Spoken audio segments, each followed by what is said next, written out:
एक बात नहीं समझ पा रहा हूँ कि पहले की सरकार के समय 1962, 1965, 1972 की भीषण लड़ाइयाँ हुई। देश पोलियो, प्लेग, हैजा, टीबी जैसी भयंकर महामारी की चपेट में आया, लेकिन सभी का मुफ्त में इलाज हुआ। मुफ्त में पूरे देश का टीकाकरण हुआ। लोगों ने उन सरकारों पर खरबों के घोटाले के आरोप लगाए। कहा गया कि काला धन विदेशों में भेजा गया।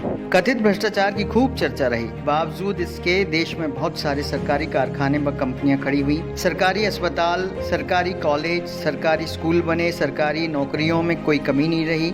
लोगों को नौकरियां दी गई। जो व्यक्ति इंटर मैट्रिक पास कर जाता था उसे घर से बुलाकर नौकरियां दी गई। तनख्वाह में कोई कमी नहीं रही। भत्ता हर वर्ष लगातार बढ़ता था। महंगाई भत्ता 131% तक दिया गया।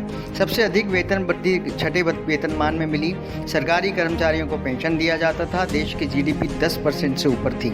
आखिर तमाम घोटाले और भ्रष्टाचार से घिरी सरकारें यह सब कैसे कर लेती थी, जो दिव्य महापुरुष की सरकार नहीं कर पा रही है? जबकि वे विदेशों से काला धन वापस ले आए। नोटबंदी से भी देश का काला धन वापस आ गया। जीएसटी से सरकारी खजाना भर गया।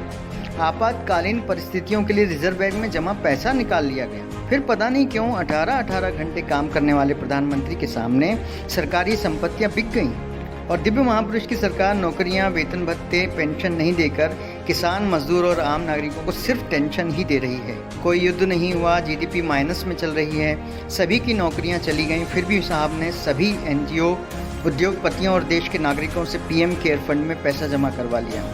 उस पैसे से क्या कार्य हुआ, किसी को नहीं पता। देश में बड़ी अजीब स्थिति बनी है। अगर कोई सवाल कर रहा है तो उसको पाकिस्तानी या देशद्रोही बोला जा रहा है। मेरे ख्याल से उन युवाओं को तो अब कम से कम अब जाग जाना चाहिए जो पढ़े लिखे होने का दम्भ भरते हैं।